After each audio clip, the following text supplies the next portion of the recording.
Avon, clearly a name so many women connect with. You've only been with the company for the last 3 years. You really joined as part of a turnaround strategy. Where are you in that process? Well, this year we're focused on growth. And if you know our business model, we're built on women selling to other women. So we take beauty products and they sell within their social circle. And as we look to drive growth, it's really about getting more women to come in the business and empower them so they can continue to win relative to selling as well as we can. So it's about finding more saleswomen, not more customers? More saleswomen, and then making sure that they have customers to sell to. Will you be able to raise revenue this year? Do you think your strategy is going to work well enough? Our focus is on modest revenue improvement on a constant dollar basis. Absolutely. Why is the analyst community so skeptical?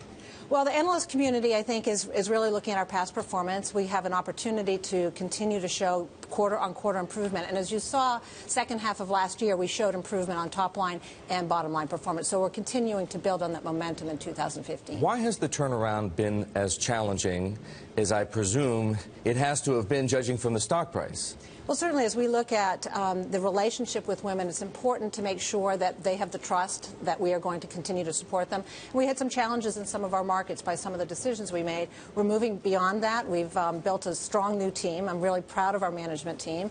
And we've looked at the processes that are critical, making sure we have the right products, and we have really good products at different price points, and we provide good value. We have an incredibly powerful brand, and we have a valuable business model. Who's your customer? How old is she?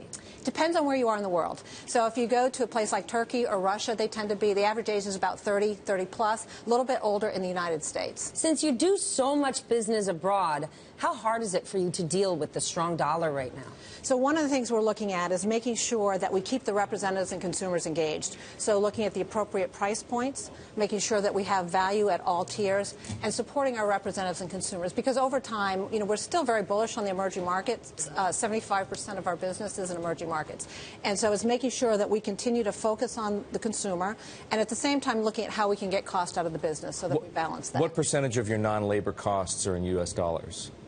What do you mean from a... Well, like if you're operating overseas, clearly the U.S. dollar isn't a factor in labor because you're hiring people in local currency. The majority of our business is outside the U.S., so most of it's outside the U.S. When did that happen? I think when people think about Avon, they think of it as a U.S. brand, a U.S. company, but it's just almost a surprise to hear that places like Russia, Turkey, Venezuela are such big businesses, bigger than Columbus, Ohio. Yeah. Brazil is our biggest market. Brazilian women are beautiful. Brazilian women, it's the #3 beauty market in the world. And you see a rising middle class, and so people are very, very engaged. And so we do a great business in Brazil. How about millennials? I feel like it doesn't matter what company we speak to, whether it's a retailer, a bank, a tech company, they're trying to figure out how to connect with millennials. We know they like to be beautiful. I don't know if they connect with a brand like Avon. So that's one of our areas of focus, and we've really looked at how do we innovate in the direct selling model. Think about it. Women love to get information. They love to connect with one another. Millennials love to do that. So we've been investing in our digital strategy globally. We're very big on Facebook. We're on Instagram. We're Twitter. So we see that opportunity. We have more work to do in terms of investing in our business, but there's nothing that says that women, young women, as well as older women, don't love to sell and be part of a social network and be part of a connection relative to beauty products. Could you see yourself acquiring one of these next-gen businesses like an Avon? We just spoke to the founder of Beauty Counter, which is sort of inspired by Avon, sort of a younger 2.0 version. Could you see yourself saying, well, they've captured a younger audience, maybe we want to buy them? Well, we continue to look at how we grow our core business, and we're always looking at what makes sense, whether we invest in brands within our business to target millennials. If there's an opportunity, we'll continue to look at what makes sense there. I have fewer insights into Beauty Counter than Stephanie does, so I want to go back to currencies, if you don't mind, for a second, because these are challenging times for American companies that operate abroad. If you've got the right strategy, if you believe that operationally your turnaround is where it needs to be and going where it needs to head, how do you protect yourself against these economic headwinds and the challenges of currency volatility? Do you spend more money on hedging, for example, or do you just sort of take what's coming and hope for better times down the road? Yeah, we look at it from a couple different angles. We look at it from price point points. What are the price points we can take? Where can we take price? We look at portfolio mix and look at are there ways to drive price that way as well as through innovation. And we continue to look at our infrastructure to find ways where we can take cost out. What's really important, looking from a long-term view, is to make sure that we keep our representatives who sell our products and customers engaged with the Avon brand. So making sure we continue to do that.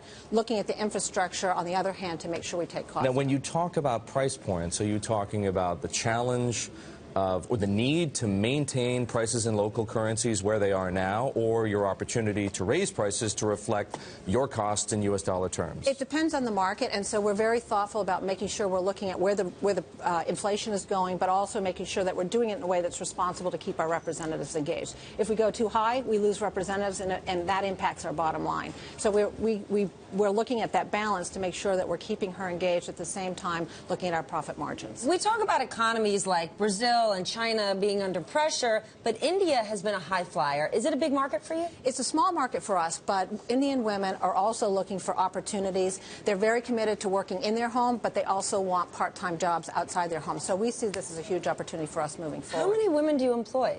Well, we actually, internally, we have about 35,000 people, but we have 6 million representatives globally who are independent sales representatives. Is this the biggest Avon has ever been? No, it's been about the same size. We've had about 6 million for a while, and that's why we're looking at how do we get more women. So if we could just get one more woman selling, bringing another friend in to sell, we would actually double our business. And so we're continuing to look at that. How long do you think it takes to do that? Because your Asian business is, what, about half the size of your North American business? Yes, it's small. How long will it take to bring your Asian business up to the size of business that you do here? Part of it is continuing to support the women in the countries we're in, and we continue to look at geographic opportunities as well. So looking at other places in Asia as well as Africa. What appeals to you there? Pardon me? What appeals, like, what other countries appeal to you in Asia? If you look at women in general, there's tremendous opportunity. There's women in China, India, Indonesia, etc. So there's lots of opportunity. What's your best-selling products? Depends on where you are in the world. Fragrance is strong in certain markets. Skincare, our new brand, does really well globally, and it's great for anti-aging. And we have new products coming out in later this year that are more targeted to mass markets and younger women. Is there an Avon product, like one single product, that you have been selling for decades? Lots of fragrance products. Far Away is our #1 global fragrance brand that we've been selling for decades. I would think Skin So Soft. Skin So Soft in the U.S. Skin So Soft. Skin So Soft in the U.S. is terrific. What percentage do you figure of Avon skincare, because like lipstick and fragrances aren't going to do it, but skincare products are you selling to men? They just don't want to tell anybody. I'm so glad you asked. We just launched. That's no accident. We just launched a new men on Avon.com. So go to Avon.com. A new men, anti-aging. I think that's a big growth opportunity. Big growth opportunity. They don't talk about it much, but they use the products.